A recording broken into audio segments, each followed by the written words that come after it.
దేవుడు బలహీనుడు కాదు, దేవుడు ఆర్థికంగా నష్టపోడు, దేవుడు ఏ విషయంలో కూడా శక్తిహీనుడు ఎన్నడూ కాడు. దేవుడు వాగ్దానం చేశాడు అంటే ఖచ్చితంగా అది నెరవేరాల్సిందే. అలా అయితేనే వాగ్దానం ఇస్తాడు. ప్రార్థనలో వాగ్దానమును దేవునికి గుర్తు చేయమన్నాడు. దేవుడే చెప్పాడు, అడుగుడి మీకు ఇయ్యబడును, వెదగుడి మీకు దొరుకును, తట్టుడి మీకు తీయబడును.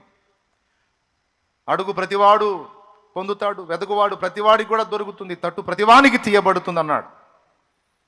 వాగ్దానములను మనం స్వతంత్రించుకున్నట్లు మనం ప్రార్థన చేయాలి, నిర్లక్ష్యంగా ఉండకూడదు. చాలా కీలకమైన పాఠం మనం నేర్చుకుందాం, జాగ్రత్తగా వినండి. ఇస్కరియోతు యోధా విషయంలో వాగ్దానం నిరర్థకమైంది. ఇశ్రాయేలు జనాంగం విషయంలో కూడా కొంతమంది విషయంలో వాగ్దానం నిరర్థకమైంది. దేవుడు వాళ్ళను బయటికి తెచ్చేటప్పుడు పాలు తేనెలు ప్రవహించే అద్భుతమైన దేశంలోనికి మిమ్మల్ని తీసుకెళ్తానని చెప్పాడు, మోషే చేత చెప్పించాడు. బాగుంది, కానీ చేరారా? చేరలా. ఎందుకని చేరలా? సంఖ్యాకాండంలో మనం చూసాం, వాళ్ళు ప్రయాణమై వెళ్ళి కనాను దేశానికి సమీపంలోకి వెళ్ళారు. ఇంకొంత ప్రయాణం చేస్తే దేవుడు వాగ్దానం చేసిన వాగ్దాన భూమిలోకి ఎంటర్ అవుతారు. మోషే ఏం చేశాడంటే గోత్రానికి ఒకటి దగ్గరకు తీసుకొని, గోత్రానికి ఒకటి చొప్పున తీసుకొని 12 గోత్రాలకు 12 మందిని తీసుకొని, మనకు దేవుడు ప్రామిస్ చేసినటువంటి వాగ్దాన భూమిని ఒక్కసారి దర్శించరండి, ఆ దేశపు పండ్లలో కొన్నిటిని తీసుకొని రండి, ఆ దేశం ఎలా ఉంది, ఆ దేశంలోని వ్యక్తులు ఎలా ఉన్నారో చూసి రండి అని గోత్రానికి ఒకటి చొప్పున 12 గోత్రాలకు 12 మందిని ఎంపిక చేసి పంపించాడు. వాళ్ళు అక్కడ సంచరించాల్సినటువంటి సమయం 40 రోజులు. ఈ 40 రోజులు అక్కడ వాళ్ళు తిరగాలి, అక్కడ వ్యవహారాలన్నీ తెలుసుకొని వచ్చి మోషేకి చెప్పాలి. 12 మంది పోయారు, 40 రోజులు తిరిగారు, ఆ దేశపు పండ్లలో కొన్ని తీసుకొని వచ్చారు. తీసుకొని వచ్చిన తర్వాత 10 మంది నోరెత్తి మాట్లాడారు, మనకు దేవుడు వాగ్దానం చేసిన దేశము, తన నివాసులను భక్షించు దేశము, అక్కడ మేము ఆనాకు వంశీకులైన నెఫీలీ జాతి మనుషుల్ని చూశాం. ఒక్కొక్కడు తాడి చెట్టు పరిమాణంలో ఉన్నాడు. వాడు మమ్మల్ని చూసినప్పుడు మేము వాడి దృష్టికి మిడతల్లా కనపడ్డాం. మా దృష్టికి మేము వాళ్ళని చూసి మమ్మల్ని చూసుకుంటే కూడా మా దృష్టికి మేము మిడతల్లాగా ఉన్నాం. అంత భారీ దేహాలు, హెవీ పర్సనాలిటీస్, దీర్ఘ దేహులు,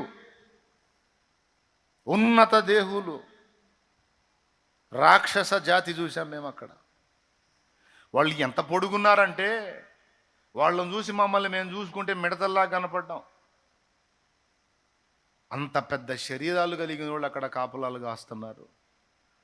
మనల్ని ఖచ్చితంగా సాగు కొడతారు, ఏం లేదు కాళ్ళ కింద పడేసి నలిపేస్తారు మనల్ని. అలాంటి వాళ్ళు ఉన్నారు అక్కడ. మనకు దేవుడు వాగ్దానం చేసిన దేశము భయంకరమైన దేశము, తన నివాసులను భక్షించు దేశము, అది ఇదని 10 మంది చెడ్డ సమాచారం చెప్పారు. ఎప్పుడైతే ఈ సమాచారం వాళ్ళు చెప్పారో ఇక చూడు, ఇశ్రాయేలు జనమంతా కలిసి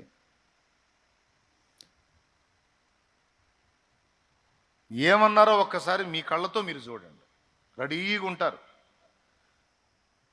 14వ అధ్యాయం 1వ వచనం.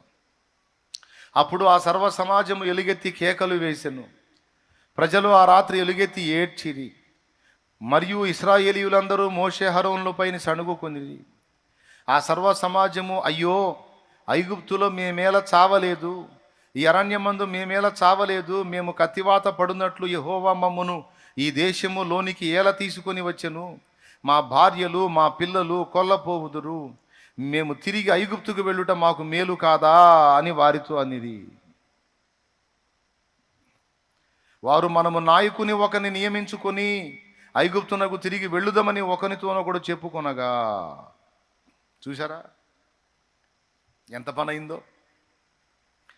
12 మందిలో 10 మంది చెప్పిన మాట విని ప్రజలందరూ ముక్త కంఠంతో ఇలా మాట్లాడారు, ఏమండి, ఐగుప్తు దేశములో అన్ని రకాల సూచక్రియలు మహత్కార్యాలు చేసి ఐగుప్తులో జయిష్ఠులను వధించి తన బలమైన బాహువు చేత వాళ్ళని బయటికి తీసుకొచ్చినటువంటి దేవుడు ఎంతటి బలవంతుడు. వారి ఎదుట ఎర్ర సముద్రమును పాయలు చేసి ఆరిన నేల మీద వారిని నీళ్లను గోడలుగా నిలిపి ఆరిన నేల మీద వారిని నడిపించి ఆ సముద్రము మధ్యలో ఐగుప్తు సైన్యమంతటిని ముంచేసి శత్రు భయము లేకుండా వాళ్ళని కాపాడిన దేవుని బలమైన బాహు సంగతి వాళ్ళు మర్చిపోయారు. ఐగుప్తులో అన్ని కార్యాలు చేసిన దేవుని బలమైన బాహువును మర్చిపోయారు. అక్కడి నుంచి ప్రయాణం చేసుకుంటూ వస్తున్నప్పుడు మార్గ మధ్యంలో ఎన్నో కార్యాలు దేవుడు చేస్తూ వచ్చిన విషయాలన్నీ మర్చిపోయారు. మర్చిపోయి వాళ్ళు మళ్ళా ఐగుప్తుకు వెళ్ళడానికి సిద్ధమైపోయారు. దేవుడు మా భార్యలను పరులకు అప్పగించడానికి, మా పిల్లల్ని కొల్ల సొమ్ములాగా శత్రువులకు అప్పగించి వాళ్ళకు బానిసలుగా అప్పగించడానికి దేవుడు తెచ్చాడన్నారు. అంటే వాళ్ళ ఆలోచనలో దేవుడు విలన్. అంటే దేవుడు బంధకాల్లోంచి విడిపించినప్పుడేమో దేవుని మయంపరిచారు, శ్రమ వచ్చినప్పుడేమో దేవుని మీద సణిగారు. ఇలా అనేక పర్యాయములు వారు విసిగించారట ఆయనను. దేవుడు అనుకున్నాడు వాళ్ళని అలాంటి ప్రదేశంలోకి అద్భుతంగా చేర్చాలని. కానీ వీళ్ళ మూర్ఖత వలన, తిరుగుబాటు వలన దేవుని వారు పదే పదే అవిశ్వాసము చేత, దేని చేత? అవిశ్వాసము చేత విసిగించుట వలన పదే పదే దేవునిని అవమానపరిచి తృణీకరించినందువలన దేవుడు విసుగు చెందాడట. దాని ఫలితంగా నా విశ్రాంతిలోనికి వాళ్ళు ప్రవేశించరు అన్నాడట. ఏ విశ్రాంతిలోనికైతే నేను వారిని చేరుద్దాం అనుకున్నానో, ఏ వాగ్దత్త భూమిలోనికి చేరుద్దాం అనుకున్నానో, పాలుతేనెలు ప్రవహించే దేశంలోకి చేరుద్దాం అనుకున్నానో, అక్కడికి ఇక వాళ్ళు వెళ్ళరు, వారి శవములు అరణ్యములోనే రాలిపోవును అన్నాడు. ఇక్కడ దేవుడి వాగ్దానము తప్పిపోయిద్దా? దేవుడు మాటిస్తే కూడా నెరవేర్చలేని పరిస్థితి వచ్చిద్దా అంటే, దేవుడు వెనక్కి తీసుకోడు, కానీ దాన్ని మనమే పోగొట్టుకుంటాం. ఇక్కడ తప్పు దేవుడిది కాదు, మానవుడిదే.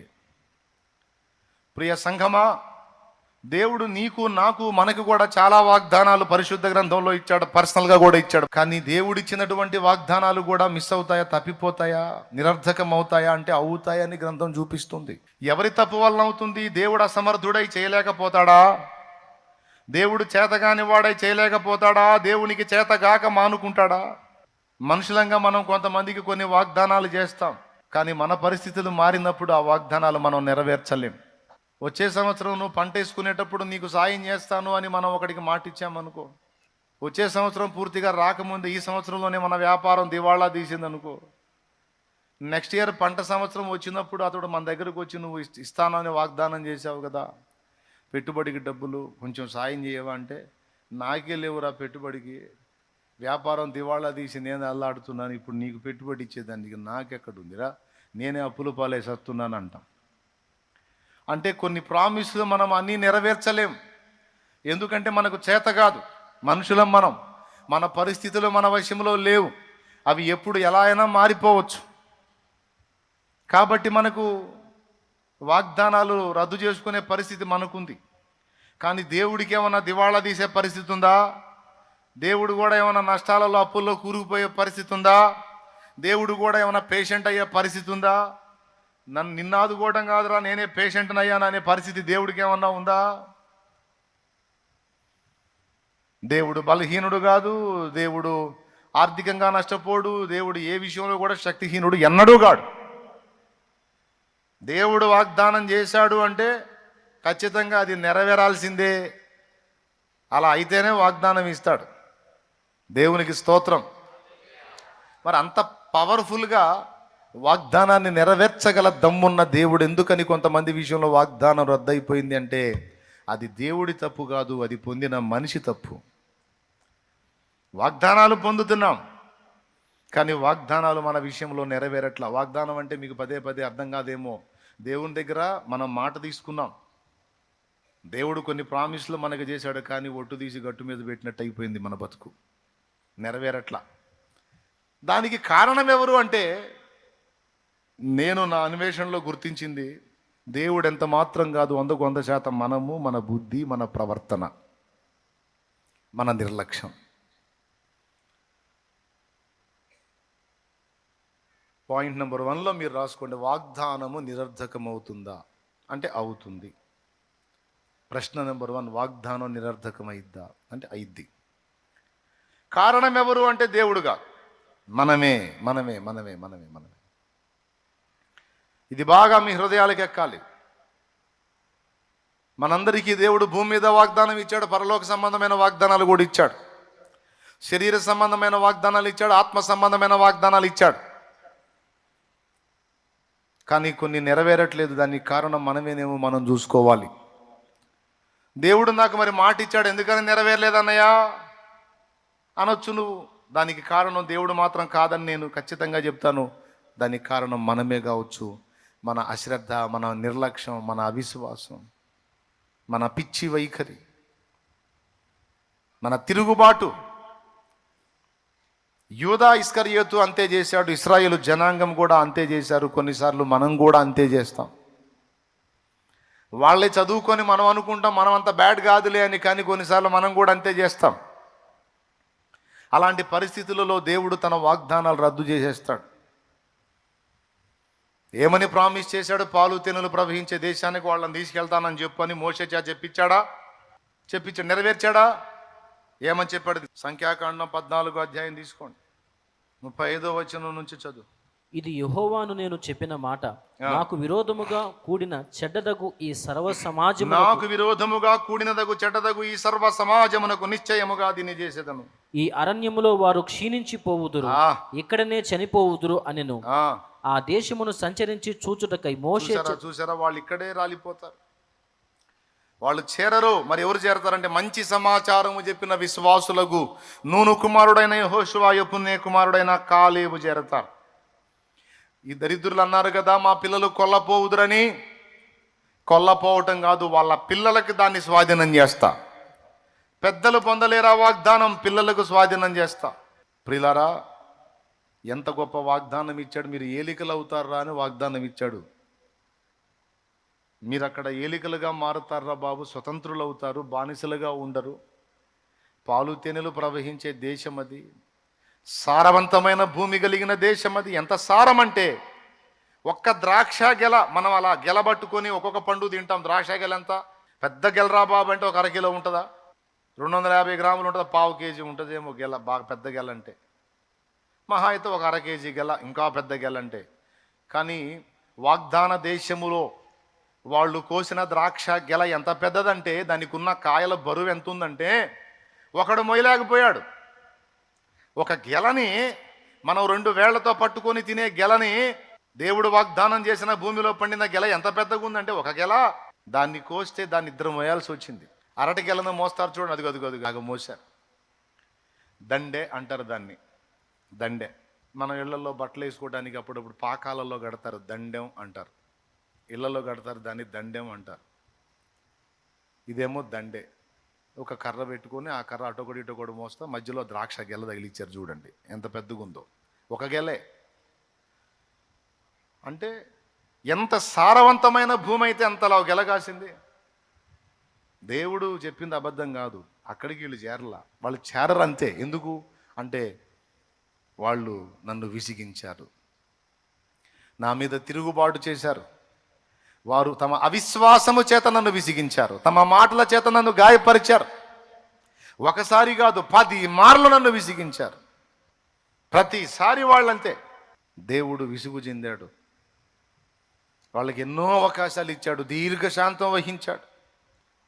7 సార్లే వాళ్ళకి తెలిసొచ్చంట, పోనీలే పోనీలే పోనీలే పోనీలే అనుకొని ఎంత సహించాడో మహారాజు. ఎందుకని వాగ్దానం నిరర్థకమైంది అంటే కొన్ని కారణాలు. మొట్టమొదటిది నిర్లక్ష్యం అన్నాను, మన నిర్లక్ష్యమే. రెండవది అన్నాను మన అవిశ్వాసము. మూడవది అన్నాను మన తిరుగుబాటు, మూర్ఖ వైఖరి. సౌలుని ఇశ్రాయేలు మీద స్థిరముగా రాజుగా చేద్దాం అనుకున్నాడట దేవుడు. స్థిరముగా రాజ్యం ఏంటో తెలుసా మీకు? సౌలు తర్వాత సౌలు కొడుకు, సౌలు కొడుకు తర్వాత సౌలు మనవడు, సౌలు మనవడు తర్వాత సౌలు ముని మనవడు, అట్లా వరుసగా వాళ్లే సింహాసనం మీద ఎక్కి పరిపాలించాలి, అంత కృప ఇద్దాం అనుకున్నాడట. ఏం చేద్దాం, ఈ సౌలు పదే పదే తిరుగుబాటు చేసి దాన్ని పోగొట్టుకున్నాడు.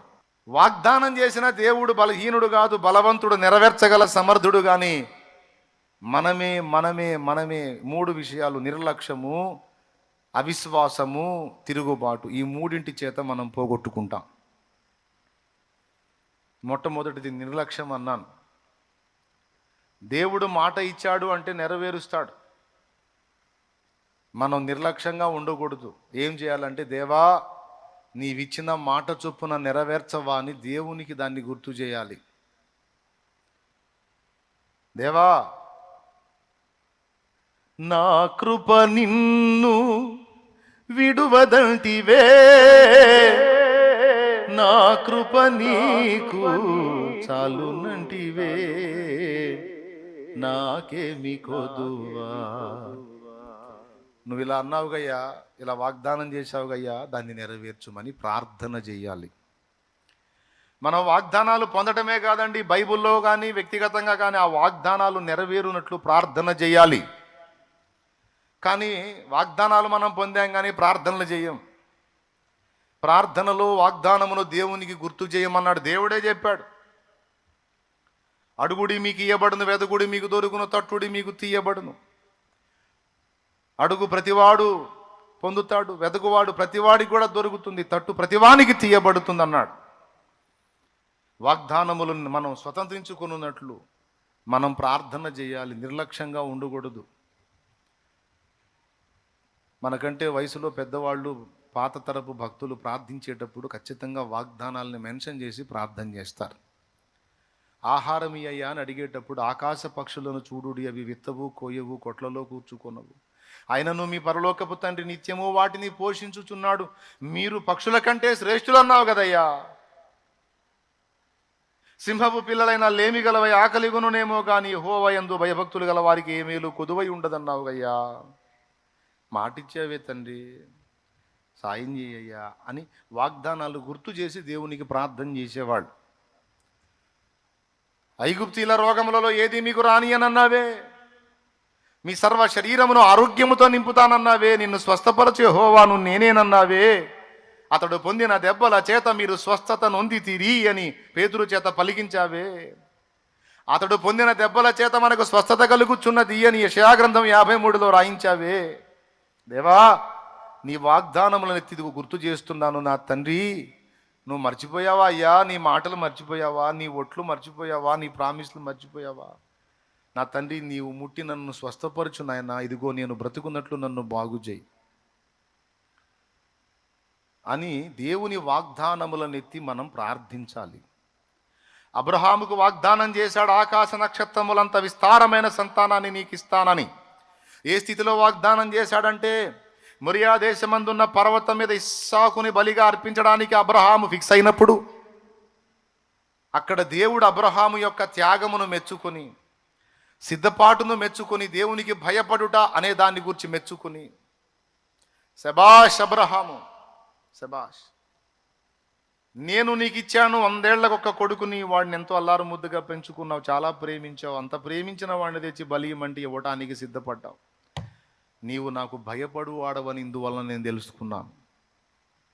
నీవు నన్ను ప్రేమిస్తావు, నాకు భయపడతావు, నేను అడిగితే ఏదైనా చేస్తావు. ఆహా, నన్ను సంతోషపెట్టావయ్యా, నన్ను సంతోషపెట్టావయ్యా.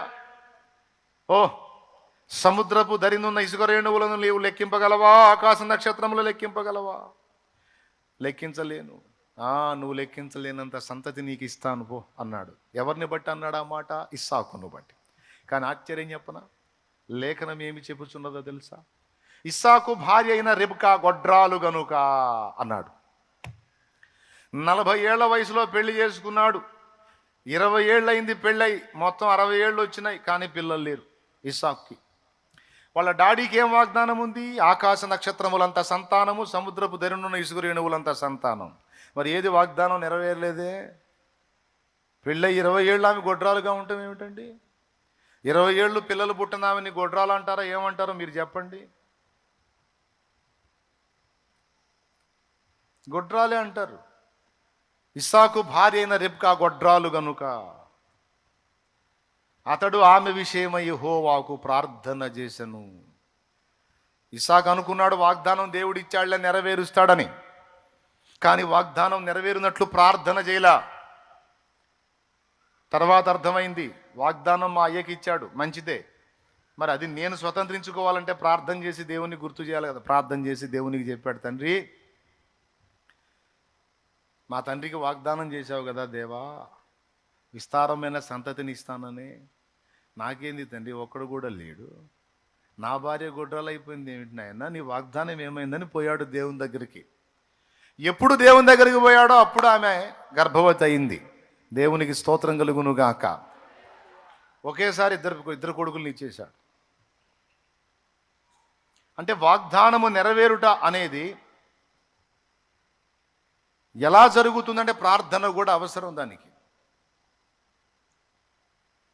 వాగ్దానం నెరవేర్పు కొరకు ప్రార్థన చేయమని పాత నిబంధనలోనే కాదు క్రొత్త నిబంధనలో కూడా చెప్పాడు. మీరు యెరూషలేము నుండి వెళ్ళక, అపోస్తలులతో మాట్లాడాడు ఆయన. అపోస్తలుల కార్యం 1వ అధ్యాయములో 4-5 వచనాలు మీరు కానీ చూడగలిగితే, ఇంట్రెస్ట్ ఉండి బైబిల్ మీద కాస్త కళ్ళు తెరిచి బైబిల్లో రెఫరెన్స్ చూడగలిగితే, ఆయన వారిని కలుసుకొని ఇలాగ ఆజ్ఞాపించెను, మీరు యెరూషలేము నుండి వెళ్ళక నా వలన వినిన తండ్రి యొక్క వాగ్దానము కొరకు కనిపెట్టుటి. యోహాను నీళ్లతో బాప్తిస్మం ఇచ్చెను గాని కొద్ది దినములలోగా మీరు పరిశుద్ధాత్మలో బాప్తిస్మము పొందెదరా. నేను కృపా వరములు నీకు ఇస్తానని వాగ్దానం చేశాడు దేవుడు. ఇంద్రియ నిగ్రహం కలిగిన ఆత్మను, శక్తిగల ఆత్మని ఇచ్చాను, పిరిగితనం గల ఆత్మని ఇయ్యలేదని చెప్పి వాగ్దానం చేశాడు. భాషలను ఇస్తానన్నాడు, ప్రవచన వరముని ఇస్తానన్నాడు, స్వస్థపరచు వరముని ఇస్తానన్నాడు, ఆత్మల వివేచన ఇస్తానన్నాడు, అద్భుత కార్యములు చేయు శక్తి అనే వరముని ఇస్తానన్నాడు. బోలెడన్ని వరములు మనకు వాగ్దానం చేశాడు. నన్ను అడుగుము జనములను నీకు సొత్తుగాను, భూమిని దిగంతముల వరకు నీకు స్వాస్థ్యముగాను అందిస్తానన్నాడు. ఇవన్నీ వాగ్దానాలు కాదా? ఇవన్నీ ఎప్పుడో వాళ్ళకి ఇచ్చాడులే మనకు కాదంటే మనకెందుకు మరి పుస్తకం? ఇవన్నీ వాళ్ళకి ఇచ్చాడులే మనకు పనికిరావులే, మనకు అప్పటి కాలంలో ఇలే అంటే మరి ఇప్పుడు ఎందుకు ఈ పుస్తకం మనకి? ఇది గ్రంథ రూపంలో మనకు అందించాడు అంటే ఈ వాగ్దానాలు మనకు కూడా ఇస్తాననేది దేవుని చిత్తం. అందుకే మనకి ఈ పుస్తకం అందేటట్టు చేశాడు. గతంలో నా భక్తులకు ఇచ్చినవే ఇదిగో మీకు కూడా నేను ఇస్తాను, ఇది కావాలంటే చూడండి నా గ్రంథం మీకు ఇస్తున్నానని వాగ్దానాల ఘని ఇది మనకి ఇచ్చాడు. స్తోత్రం. కాబట్టి ఇందలి సమాచారం అంతా మనకు వర్తించిద్ది. దాదాపు చాలా వరకు ఇందలి వాగ్దానాలు కూడా మనకి వర్తిస్తాయి. దేవుడు అన్యాయస్తుడు కాడు, మాట తప్పిపోడు. అందుకే పరిశుద్ధులు గతకాలపు భక్తులు మోకాళ్ళు ఉన్నప్పుడు వాగ్దానములు ఎత్తి ప్రార్థన చేశారు. సింహపు పిల్లలైనా, ఎక్కడుందండి ఈ వాగ్దానం? ఎక్కడుందండి ఈ వాగ్దానం? కీర్తనల గ్రంథము చూడండి ఒకసారి, 34వ కీర్తన ఒకసారి చూడు. 34వ కీర్తన ఒకసారి చూడు. బైబిల్ తీసి చూడండి. ఏం కనపడింది? నేను ఎత్తిన శరణం కనపడింది కదా. సింహపు పిల్లలైనా కొదువగలిగి ఆకలి గోనినా, సింహపు పిల్లలైనా కొదువగలిగి ఆకలి గోనినా, నీ పిల్లలు ఆకలితో అలుమటింతురా, నీవున్నంత వరకు ఆశ్చర్యకరుడా, నా ఆలోచనకర్త. అచ్చంగా వాగ్దానమే. సింహపు పిల్లలైన లేమిగలవై ఆకలిగొను నేను గాని, యెహోవాను ఆశ్రయించు వారికి ఏ మేలు కొదువై ఉండదని మాట ఇచ్చిన మంచి దేవుడు నిన్ను మరచిపోతాడా? ప్రాణమిచ్చిన ప్రేమ రూపుడు నిన్ను విడిచిపోతాడా? నిన్ను ఏ మాత్రము విడువనని ఎన్నడు నిన్ను ఎడబాయనని. స్తోత్రం. నిన్ను విడవను ఎడబాయనన్నాడు. స్త్రీలు తన చంటి పాపను మరుస్తారా, చంటి బిడ్డను మరుస్తారా? వారైనా మరుస్తారు, నిన్ను మరవనన్నాడు. నిన్ను స్వస్థపరుస్తానన్నాడు, బాగు చేస్తానన్నాడు, నీ ప్రార్థనలకు జవాబిస్తానన్నాడు. ఓయమ్మ బోల్డ్ అని వాగ్దానాలు చెప్పాడు. ఉన్నాయా లేవా గ్రంథంలో? నెరవేరకపోవడానికి గల కారణం ఏమిటి? 3 విషయాలు. మొట్టమొదటిది, ఆ అంశములనెత్తి ప్రార్థన చేయకపోవటం. అపోస్తల కార్యం 1:5 ఏం చెప్పాడు? వాగ్దానము పొందునట్లు కనిపెట్టుకోండి అన్నాడు. కనిపెట్టుకోండి అంటే కూర్చొని ఏం చేసి ఉంటారు వాళ్ళు? ప్రార్థన చేశారు. కనిపెట్టుకోండి అంటే ప్రార్థనలో కనిపెట్టారు. ప్రార్థన చేశారు, ఎదురు చూశారు, ప్రార్థన చేశారు, దేవుణ్ణి అడుగుతున్నారు. యేసయ్యా, వాగ్దానము చేసిన ఆత్మను పంపుతానన్నావుగయ్యా, పరిశుద్ధాత్మలో అగ్నిలో బాప్తిస్మం ఇస్తానన్నావుగయ్యా, అయ్యా అన్నావుగయ్యా అని కూర్చున్నారు 10 రోజులు. అయ్యా, అంత ఓర్పు, అంత సహనం, అంత నిరీక్షణ, అంత కనిపెట్టి ప్రార్థన చేసే అంత సీన్ ఇప్పుడు ఉందా? ముష్టి 3 రోజులు కూడా కూర్చోరు. దేవునికి స్తోత్రం.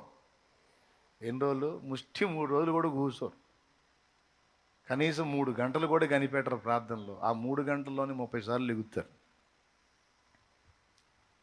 వాళ్ళు మేడగదిలోకి వెళ్ళిపోయారు, అక్కడే కూర్చుండిపోయారు. ఇక ప్రార్థన చేస్తూ ఉన్నారు, దేవుని సన్నిధిలో కనిపెట్టుకున్నారు. నువ్వు అభిషేకం చేసేంత వరకు, నీ పరిశుద్ధాత్మతో నింపేంత వరకు, నీ బలం ఇచ్చేంత వరకు, నువ్వు అన్న వాగ్దానం నెరవేర్చేంత వరకు మేము కదలం నాయనా. నీ రాజ్యం నిర్మించబడాలంటే మా శక్తి చాలదు. మేము నీకు సాక్షులంగా నిలవాలంటే, భూరాజులను ఎదిరించాలంటే, సవాల్కరంగా నీ పని చేయాలంటే, భూమి మీద నీ సూచక్రియలు మహత్కార్యాలు జరగాలంటే మా వల్ల కాదు, నువ్వు చేయాల్సిందే నీ పరిశుద్ధాత్మ ద్వారా. నీ వాగ్దానం చేసిన ఆత్మను పంపు తండ్రి అని ప్రార్థనలు కూర్చున్నారు. తండ్రిని వేడుకున్నారు యేసయ్య నామములో. 10 రోజుల తర్వాత 10వ రోజు కార్యం జరిగింది. వారి నిరీక్షణ ఫలించింది, వారు కనిపెట్టింది వారికి దొరికింది. పరిశుద్ధాత్మ వారి మీదికి వచ్చి చేసిన ఒక అద్భుతంతో 3,000 మంది ఒకే ఒక్క దినమందు సంఘములో చేర్చబడ్డారు. ఇప్పుడు చెప్పండి, పాత నిబంధనలోను క్రొత్త నిబంధనలో కూడా ఏం పాఠం ఉంది? వాగ్దానమును మనం స్వతంత్రించుకోవాలి అంటే ప్రార్థన తప్పనిసరి, కనిపెట్టుట తప్పనిసరి. ఎన్ని విషయాలను గూర్చి వాగ్దానాలు ఉన్నాయో నీకు తెలుసా? ప్రతి అంశమును గూర్చి, నిన్ను గూర్చి, నీ పర్సనల్ విషయాల గురించి, నీ పిల్లల గురించి, నీ భవిష్యత్తును గురించి, నీ ఆత్మీయ జీవితాన్ని గురించి, భౌతిక జీవితాన్ని గురించి, సేవను గురించి, పరిచర్యను గురించి. బాయ్, నన్ను అడుగు, జనములను నీకు సొత్తుగా, భూమిని దిగంతాలకు నీ స్వాస్థ్యముగా ఇచ్చేస్తానని వాగ్దానం చేశాడు. దేవుడు నీకు ల్యాండ్ ఇవ్వగలడు, ఆత్మలను ఇవ్వగలడు, ఒక పరిచర్య చేయడానికి కృపనియగలడు, ఆర్థికంగా దీవించగలడు. ఆయన వాగ్దానం చేసింది స్వతంత్రించుకున్నట్లు కనిపెట్టి ప్రార్థన చేయాలి. వాగ్దానాలను ఎత్తి ప్రార్థించాలి, గురిపెట్టి ప్రార్థన చేయాలి. ఎప్పుడైనా మనం ప్రార్థనలో కూర్చుంటే దేనికోసం కూర్చుంటున్నామో చెప్పాలి ఆయనకి. ఎందు నిమిత్తం మేము కూర్చుంటున్నాం, ఇదిగో ఈ కారణాన్ని బట్టి అని వాళ్ళు మోకాళ్ళుని ప్రార్థన చేసినప్పుడు గురి కలిగి ప్రార్థన చేశారు, స్పష్టంగా ఉన్నారు. మోకాళ్ళు వేసి ప్రార్థనలో కూర్చొని ఏదో ఒకటి ఇదేవా స్తోత్రం అనకూడదు. నన్ను ఆశీర్వదించు తండ్రి, ఏదో ఒకటి ఆశీర్వదించు తండ్రి అని వైనం లేని, గురి లేని, గమ్యం లేని ప్రార్థన చేయకూడదు. స్పష్టత ఉండాలి. దేవా, నీ ఆత్మ వరముల కొరకు, ఫలాని వరము కొరకు నేను ప్రార్థనలో కూర్చుంటున్నాను, నాకు ఆ వరముతో నింపు, నాకు అవసరం పరిచర్య కొరకు నేను అది వాడాలి, ఫలానా దాని కొరకు ఇదిగో నేను కూర్చుంటున్నానని వాళ్ళు ఏ వాగ్దానం పొందగోరి కూర్చున్నారో ఖచ్చితంగా దానికోసమే 10 రోజులు గురిపెట్టి ప్రార్థన చేశారు. నువ్వు అన్నావు కదా, నా తండ్రి వలన మీకు చేసిన వాగ్దానం నెరవేరుస్తాను, నేను వాగ్దానం చేసింది మీ మీదికి వచ్చేంత వరకు మీరు కనిపెట్టండి అన్నావు కదా, నువ్వు వాగ్దానం చేసిన దాన్ని మా మీదికి పంపు అని పరిశుద్ధాత్మ కొరకు వారు 10 దినములు ఒకే అంశాన్ని గురించి ప్రార్థించారు. ఇంకక్కడ దేశాన్ని గురించి కానీ, ప్రజల గురించి కానీ, ప్రపంచాన్ని గురించి కానీ, వాళ్ళ ఆత్మీయ జీవితాన్ని గురించి కానీ ఏం లేదు.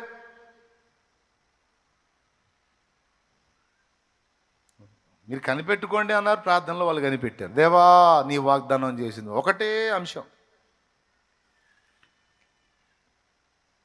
నువ్వు మోకాళ్ళు లేస్తే మొత్తం అన్ని విషయాలు ఎత్తి ప్రార్థన చేసి మమ అనిపించుకొని లేగుస్తావు. ఎప్పుడన్నా పర్టికులర్గా ఒక అంశాన్ని, ఒకే ఒక అంశాన్ని టార్గెట్ చేస్తూ కూర్చున్నావా? ఆ అలవాటు ఎప్పుడన్నా నీకుందా?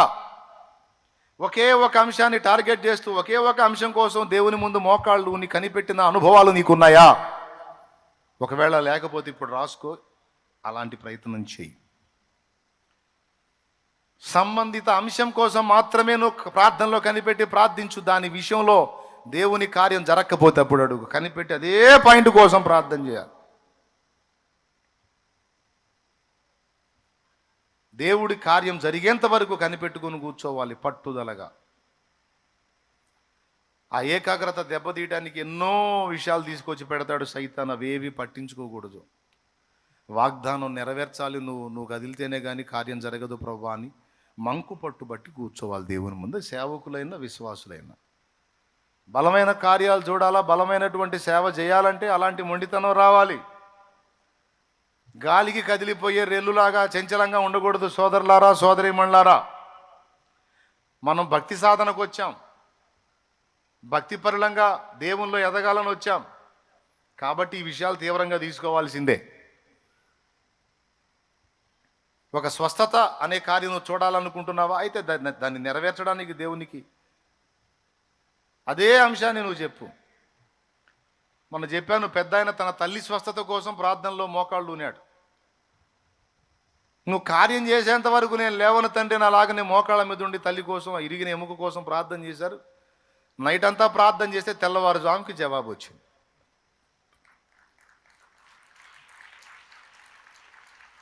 అలాంటి పట్టు నువ్వు ఖచ్చితంగా కార్యం ఎందుకు జరగదో చూద్దాం. కానీ అంత పట్టుదలగా, అంత గురి కలిగి, అంత దీక్షభూని ప్రార్థన చేసే వ్యక్తులు, భక్తులు ఈనాడు తరుగైపోయారు. ఇప్పుడంతా ఫాస్ట్ ఫుడ్ లాగా అంతా ఫాస్ట్గా అయిపోవాలి.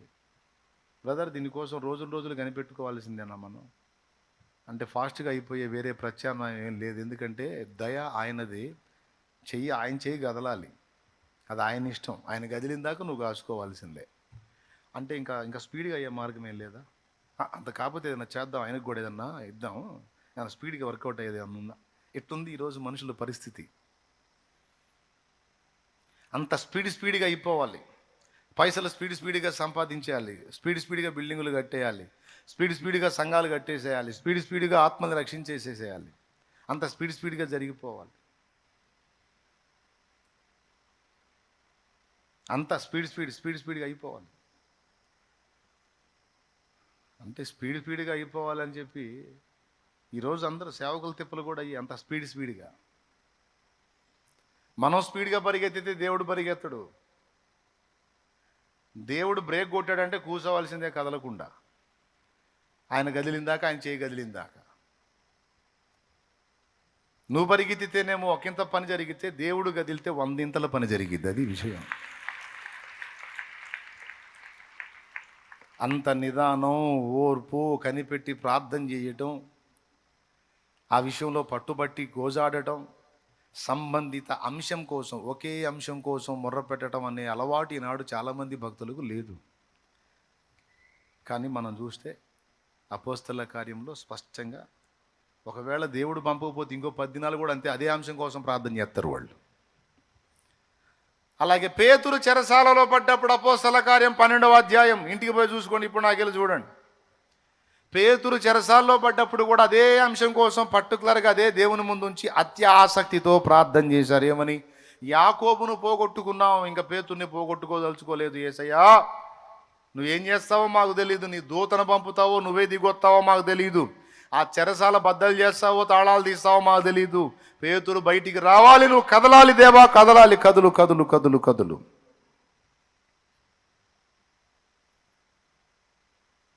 అని మొర్రపెట్టారు. తెల్లవార్దులు ప్రార్థన చేశారు. అందరూ ప్రార్థనలో కూర్చొని అత్యాసక్తితో ప్రార్థన ఇంకేం చేస్తారు మరి? అధికారాన్ని, రాజులను శాసించలేరుగా. కాబట్టి ప్రార్థనలో పెనుగులాటం మొదలుపెట్టారు. అక్కాయ్ అన్నాయి వినండి, ప్రార్థనలో గోజాటం మొదలుపెట్టారు. రాజులను నమ్ముకునుట కంటే యెహోవాను ఆశ్రయించుట మేలు, అందుకే దేవుని ముందు కూర్చున్నారు. రాజుల దగ్గరికి పోయి బతిలాడుకుంటే దయగలగదు. ఆ దరిద్రులను వేడుకునేది ఎందుకు? దేవుని పాదాల దగ్గర కూర్చుందాం. ఆయన రాజాది రాజు, ఆయన రాజుల రాజు, ప్రభువుల ప్రభు. ఆయన పాదాలు పట్టుకుందాం, గోజాడుకుందాం.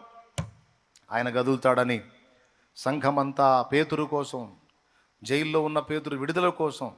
ఎందుకంటే అంతకుముందే యాకోబును చంపించారు, తర్వాత పేతురును కూడా మెయిన్ క్యాండిడేట్స్ని లేపేయాలని స్కెచ్ గీశారు.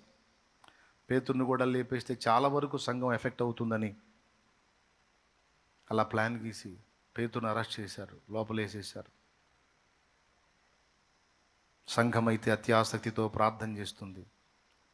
ఎంత పని చేసింది ఈ ప్రార్థన అంటే, వాళ్ళ పట్టుదల ఎంత గొప్పదంటే ఇక దేవుడు కదలాల్సి వచ్చింది. ఎందుకంటే వాళ్ళ తీర్మానం అలా ఉంది. దేవుడు జవాబు ఇవ్వకపోతే ఈ ప్రార్థన నేను మానను, ప్రార్థించుట ఆపను. పోతే వాష్రూమ్కి వెళ్ళి రావటమే, వచ్చి మళ్ళా మోకాళ్ళలో వేసుకొని కూర్చోవటమే. నాకు తెలియదు, నువ్వు గదులు. తాగితే కాసిన మంచినీళ్ళు మజ్జిగో తాగటం, మళ్ళా మోకాళ్ళు, అయ్యా నువ్వు కదలాలా, నువ్వు ఏంది కదులు, కానీ అని. మన తీర్మానాన్ని గుర్తిస్తాడు ఆయన. మంకు పట్టు పట్టింది, మంకు పట్టు పట్టాడు. ఇక జవాబు ఇవ్వకపోతే ఒప్పుకోడు. దానియేలు మోకాళ్ళు వేస్తే దేవుడు కదలాల్సిందే, ఏలియా మోకాళ్ళు వేస్తే దేవుడు కదలాల్సిందే. ఎందుకంటే మొండోళ్ళు తీర్మానం చేశారంటే ఇటు పొద్దు అటు పొడిచినా సరే లెక్క చేయరు. ఏది ఏమైపోయినా మోకాళ్ళ మీద నుంచి లేవరు. దేవుణ్ణి గోజాటం మానుకోరు. మన పిల్లలను కూడా మనం చూస్తాం, చూడండి. కొంతమంది పిల్లలు మంకు పట్టు పడతారు. వాడికి అదే పనికి రథ పెడతా ఉంటాడు. రథ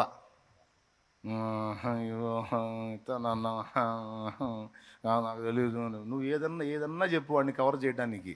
ఇవన్నీ వద్దు, నాకు వద్దులే, నువ్వు నా మాయమాటలు చెప్పు, నాకు తెలియదు, నువ్వు ఇస్తాను. 2 రోజులు ఆగి తెచ్చి, 2 రోజులు కాదు, నువ్వు ఈ మాట 3 సార్లు చెప్పావు, నాకు తెలియదు, నువ్వు నాకు ఇవ్వాల్సిందే. పిల్లలు గోజాడుతూ ఉంటారు. తండ్రికి విసుగు వచ్చి దండం పెడతా, ఆగురా తెస్తాను, ఆగురా అని సచ్చినట్టు పోయి తీసుకొచ్చి ఇస్తాను. పిల్లల రొదని మనం ఎలాగ ఫీల్ అవుతామో, మన ప్రార్థన రొదని దేవుడు అలా ఫీల్ అవుతాడు. ఏలియా మోకాళ్ళేస్తే అగ్ని దిగి రావాల్సిందే, సముద్రం మీద నుండి మేఘం పైకి ఎక్కాల్సిందే. అది ఏలియా పట్టు. దానియేలు మోకాళ్ళు ఉనితే గాబ్రియేల్ రావాల్సిందే, లేకపోతే ఒప్పుకోడు. అపోస్తలులు మోకాళ్ళు వేసారంటే ఆత్మ దిగి రావాల్సిందే, లేకపోతే ఒప్పుకోరు. సంఘము మోకాళ్ళు వేసిందంటే దూత దిగి రావాల్సిందే.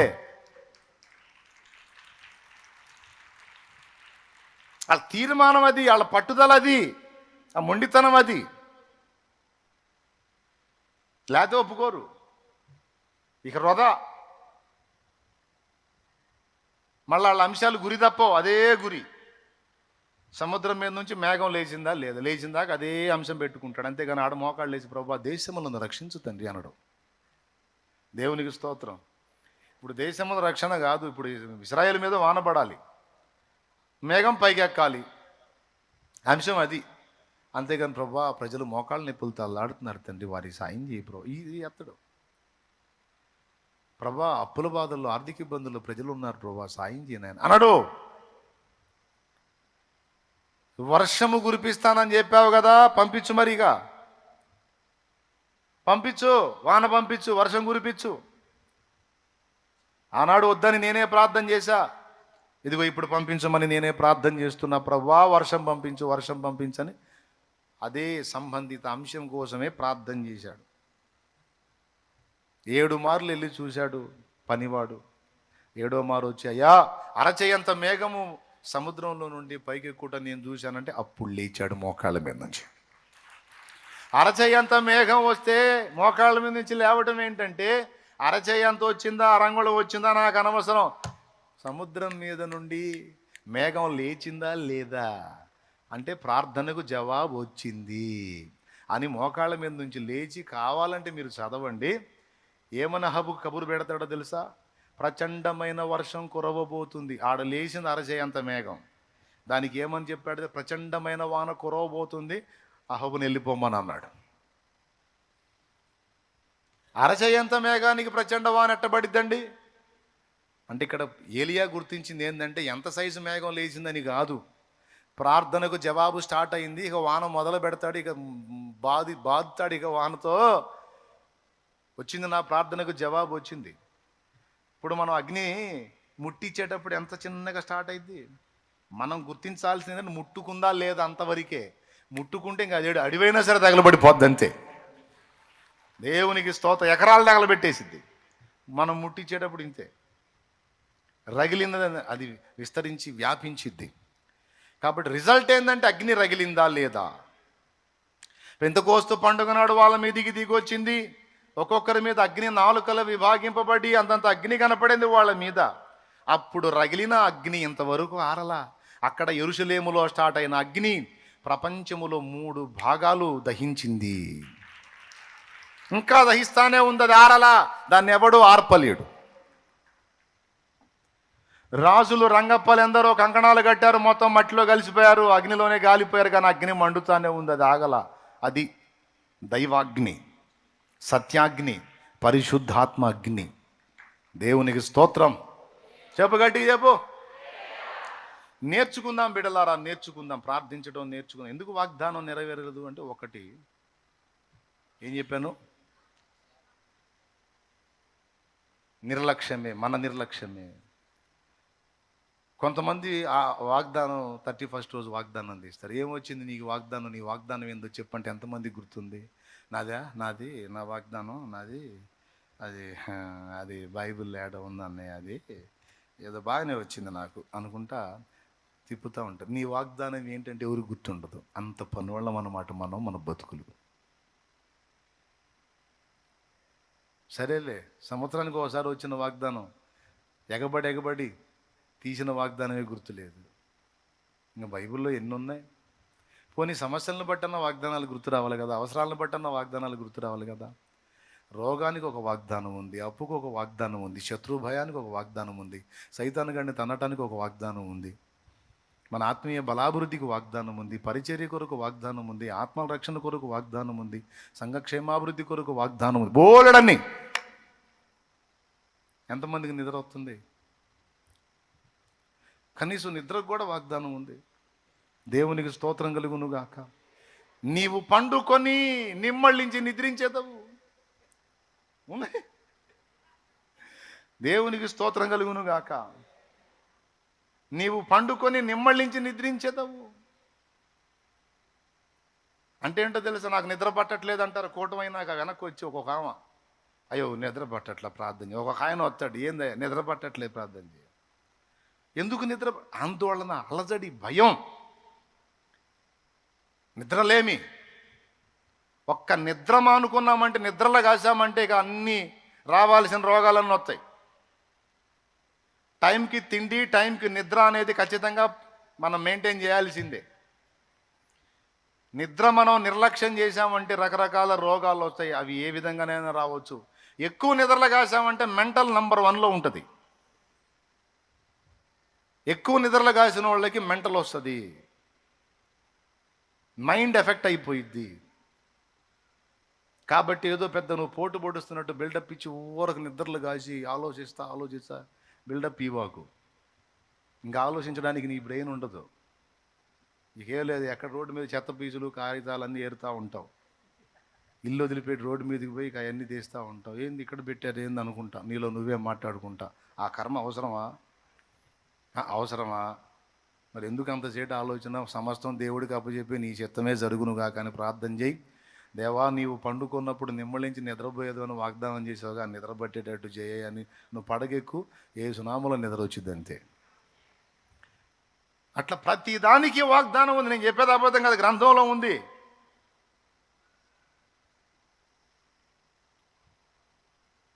యేసయ్యే చెప్పాడు, ఇక నిద్రపోయి అలసట తీర్చుకోండి అన్నాడు. చూపిమంట చాలా రిఫరెన్సులు. మీకు తెలియందా ఏంది? నాకంటే బాగా చదివిన వాళ్ళు బైబిల్ మీరు. దేవునికి స్తోత్రం. ఇక నిద్రపోయి అంటే నిద్రపోయినప్పుడు ఏం తీరిద్ది? ఎవరు చెప్పారు ఆ మాట? అలసట తీర్చుకోండి అన్నాడు. నిద్రపోయినప్పుడు అలసట తీరిద్ది, బ్రెయిన్కి అలసట తీరిద్ది, బాడీకి అలసట తీరిద్ది, రిలాక్స్ అయ్యిద్ది. అందుకే సగం పగలు సగం రాత్రి పెట్టాడు. అది కూడా పగలు పెడితే ఇక నిద్రపోరని. మన బ్రెయిన్కి రెస్ట్ అవసరం.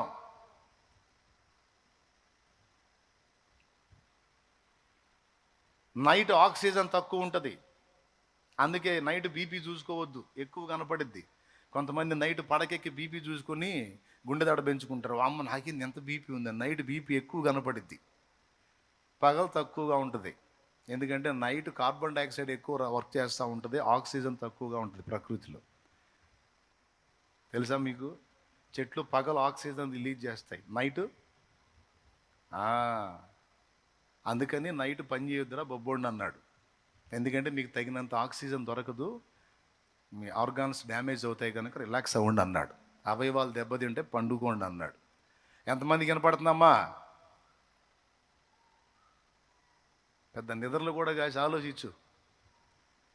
మళ్ళీ నేనే ప్రార్థన చేయాలి, ప్రభా ఈ బిడ్డలకు ఉన్న మెంటల్ తగ్గించున్నాయన్న, మానసిక రోగం తగ్గి నేను చేయాల్సి వచ్చింది ప్రార్థన. ప్రతి దానికి ఒక వాగ్దానం ఉంది, ప్రతి సమస్యకు ఒక వాగ్దానం ఉంది, ప్రతి విషయానికి నా తండ్రి అన్ని వాగ్దానాలు ఇచ్చి పెట్టాడు నాయన.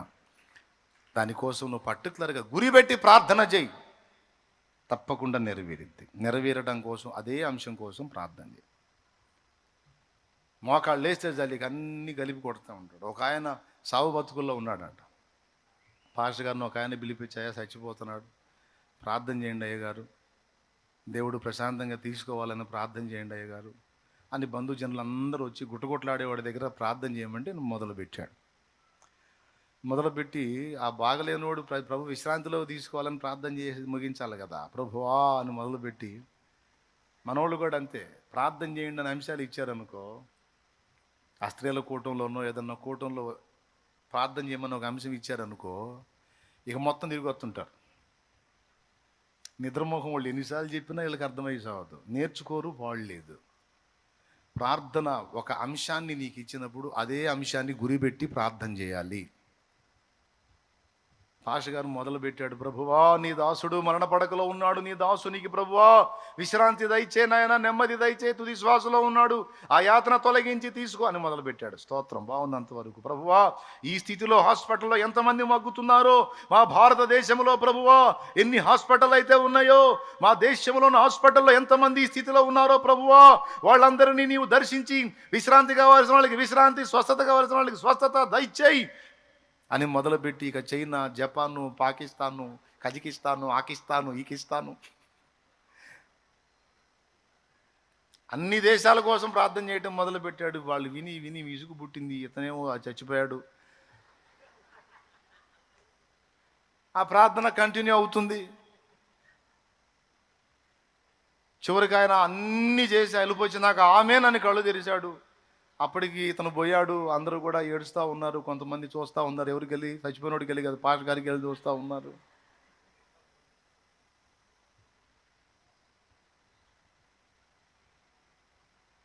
ఏంటయ్యా చనిపోయాడా?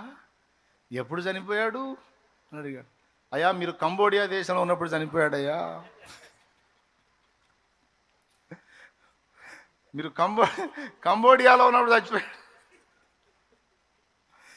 ఏదో బాగా నిన్నాడు, చచ్చిపోతాడు, ప్రార్థన చేయండి, విశ్రాంతి దొరకాలని ప్రార్థన చేయండి అంటే నువ్వు కంబోడియా అని, ఆ పొడి అని, ఈ పొడి అని అన్ని తిరిగి వచ్చేది. గురి లేని ప్రార్థన కాదు. ప్రార్థన చేయండి అమ్మాయి అని మైకి చేతికి ఇచ్చినప్పుడు, అన్న ఏ అంశం కోసం ప్రార్థన చేయాలి అని అడగాలి. ఫలానా అంశం కోసం, ఇట్లా దేశం కోసం ప్రార్థన చేయమ్మా అని మైకి ఇచ్చినప్పుడు, ప్రభువా నా దేశ రక్షణ కొరకు, దేశాధికారులు, దేశంలో ఉన్న మనుషులు, దేశ నాయకుల రక్షణ కొరకు, నాయన దేశ స్థితిగతుల కొరకు, దేశ పరిస్థితుల కొరకు, దేశం మీదకి వచ్చే ప్రకృతి వైపరీత్యాలను బంధించుట కొరకు, దేశ ప్రజల రక్షణ కొరకు, ఆ దేశము అనే అంశం మీద ప్రార్థన చేసి ముగించి మైకి ఇవ్వాలి. ఏమమ్మా వింటున్నారా?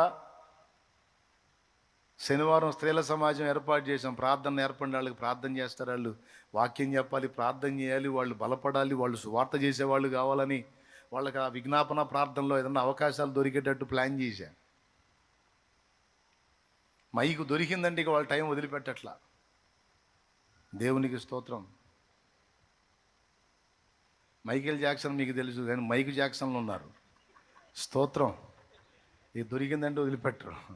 బకాసురుడు, భస్మాసురుడు లాగా మైకాసురుడు. ఏ అంశం నీకు ఇవ్వబడిందో దానికోసం ప్రార్థన చేయాలి. అలాగే నువ్వు ప్రార్థనలో కూర్చున్నప్పుడు ఏ విషయం నెరవేర్పు కోసం నువ్వు ప్రార్థన చేయాలో దానికోసం ఖచ్చితంగా ప్రార్థన చేయాలి. జవాబు వచ్చేంత వరకు అదే అంశాన్ని గురించి నువ్వు గోజాడాలి. గుర్తుపెట్టుకొని నేర్చుకొని సాధించండి. అట్లా ప్రార్థనా జీవితాన్ని అలా డిజైన్ చేసుకోండి. ఎందుకు నెరవేరదంటే నిర్లక్ష్యాన్ని బట్టి. రెండవది ఏం చెప్పాను? అవిశ్వాసాన్ని బట్టి. దేవుడిచ్చిన వాగ్దానాన్ని విశ్వసించారా వీళ్ళు? పాలు తేనెలు ప్రవహించే దేశాన్ని దేవుడిస్తానని వాగ్దానం చేస్తే వీళ్ళేమి నమ్మారు? మనల్ని సావగొట్టడానికి తెచ్చాడన్నారు. వీళ్ళు విశ్వాసులా లేకపోతే అవిశ్వాసులా? చెప్పండి. వీళ్ళు ఎట్లా తయారయ్యారు? విశ్వాసులాగా ఉన్నారు, వీళ్ళు పిశాసులాగా ఉన్నారా? అట్లా అయిపోయారు. మా భార్యలను లోకులకు అప్పచెప్పడానికి, మా పిల్లల్ని కొల్లబెట్టడానికి, శత్రువులకు అప్పచెప్పడానికి, ఇక్కడ సావగొట్టడానికి మమ్మల్ని దేవుడు పిలిచాడు అంటే వాళ్ళ దృష్టిలో దేవుడు ఒక విలన్ అయిపోయాడు. వాళ్ళని అన్ని సంవత్సరాలు బానిసగా వెళ్ళిన ఐగుప్తు రాజైన ఫరోనే వాళ్ళకి దేవుడిలా కనపడ్డాడు. దేవుడు నియమించిన నాయకత్వం వాళ్ళకి నచ్చలా, మోసే నాయకత్వం వాళ్ళకి నప్పలా. అందుకని మన కోసం ఒక ఏర్పాటు చేసుకొని మళ్ళీ వెనక్కి పోదాం, మళ్ళీ ఐగుప్తుకు పోదాం. దేవుడు ఏర్పరిచిన నాయకత్వాన్ని తిరస్కరించి లోక నాయకత్వాన్ని కోరుకున్నారు. వారు అవిశ్వాసమును బట్టి చేసినటువంటి క్రియల ఫలితంగా దేవుడిచ్చిన వాగ్దానం వాళ్ళ పట్ల నెరవేరలా. కోపం వచ్చింది దేవుడికి. ఎరా, మిమ్మల్ని సంపాలన నేను తెచ్చాను, మిమ్మల్ని కాపాడాలని కదా, మిమ్మల్ని బానిసల్లా కాకుండా ఏలికల్లాగా చేయాలని కదా అక్కడ అన్ని కార్యాలు చేసి సముద్రాన్ని కూడా పాయలు కొట్టి తెచ్చాను. ఆకాశం నుండి ఆహారాన్ని కురిపించాను, బండ నుండి నీళ్లు రప్పించాను, చేదుని మారా నీళ్ళని మధురంగా చేసేసాను, మీకు అడ్డొచ్చిన శత్రువుల్ని నిర్జించాను, నీట ముంచాను. ఎన్ని చేశాను? ఇవన్నీ ఎందుకు చేశాను? మిమ్మల్ని ఉన్నతమైన స్థితిలో చూడాలని, ఉన్నతమైన స్థాయికి మిమ్మల్ని తీసుకెళ్లాలని, నిమ్మలపరిచి నెమ్మదిలో మిమ్మల్ని ఉంచాలని నేను ఆశపడితే, నా ఆలోచనలని, నా ఆశలను నెగిటివ్గా ఆలోచించుకొని అవిశ్వాసంగా వ్యవహరిస్తారా? సరే, మీరు అనుకున్నట్టే జరిగింది ఇప్పుడు అన్నాడు. వారి అవిశ్వాసము చేత దేవుని వాగ్దానము నిరర్ధకమైపోయింది. దేవుడు శక్తిహీనుడై కాదు, వారి అవిశ్వాసాన్ని బట్టి అలాగైపోయింది. ఎంతమంది స్పృహలో ఉన్నారు? ముందేం చెప్పాను కారణం? రైట్. రెండవది, దేవుడు వాగ్దానం చేసిన దాన్ని నెరవేర్చుటకు సమర్థుడు. విశ్వాసంతో పేతురు కోసం ప్రార్థన చేశారు.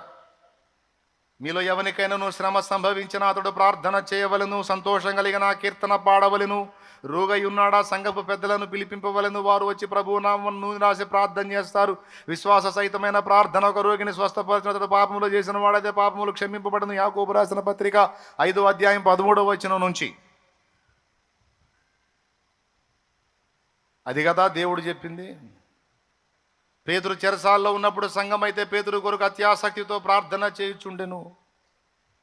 ఎంత పట్టుబట్టారంటే వాళ్ళు, ఇక పేతురు బయటికి రాకపోతే మనం మానుకోవద్దురా ప్రార్థన అని కూర్చున్నారు. ఏనాడన్నా ఒక అంశం కోసం నలుగురు ప్రతిష్ట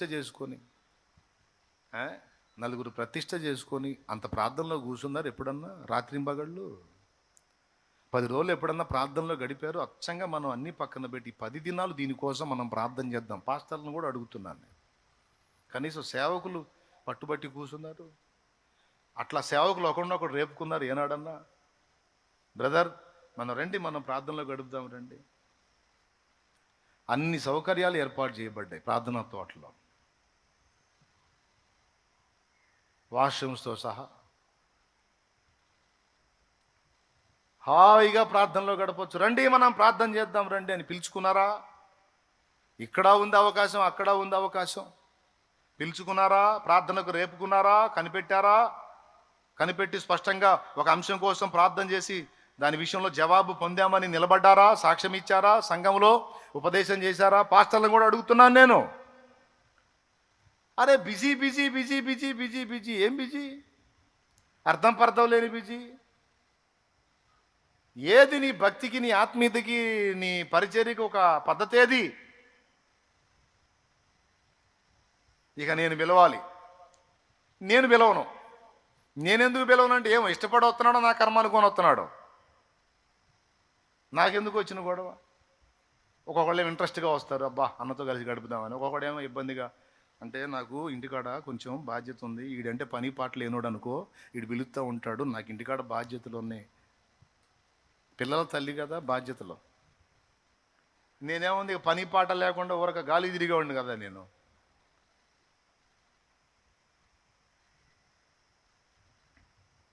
ఏమంటే ఊరకు కూర్చునేవాడిని కదా. కొంతమంది అనుకుంటారు శాలేమరాజు పని బాగుంది, ఒకే దగ్గర కూర్చొని పరిచర్య చేస్తాడని కొంతమంది అనుకుంటారు. ఒకే దగ్గర కూర్చొని పొరపాటును కూడా నేను ఉండను, అది తెలియదు వాళ్ళకి. వాళ్ళు అలా ఫీల్ అవుతున్నారు, వాళ్ళు తెగ తిరుగుతున్నట్టు, నేనేదో ఒకే దగ్గర కూర్చున్నట్టు. ఏమండి, నాకు మా తాత మా అయ్య కట్టించిన సంఘాలేమి లేవు. దేవునికి స్తోత్రం. నాకు మా తాత మా అయ్య కట్టించిన సంఘాలేమి లేవు శుభ్రంగా ఆటలో తిరగటానికి. కష్టపడి జీరో నుంచి పరిచర్య మొదలుపెట్టి ఒక్కొక్క ఆత్మను కట్టుకుంటా. నేను ఒట్టిగా ఒక దగ్గర కూర్చొని నిద్రమోహం వేసుకొని నిద్రపోయేవాడిని అయితే, సుఖాలు వెతుక్కొని సుఖపడేవాడిని అయితే, వందలాది సంఘాలు ఎలా కట్టబడతాయి? ఎలా సాధ్యమైంది?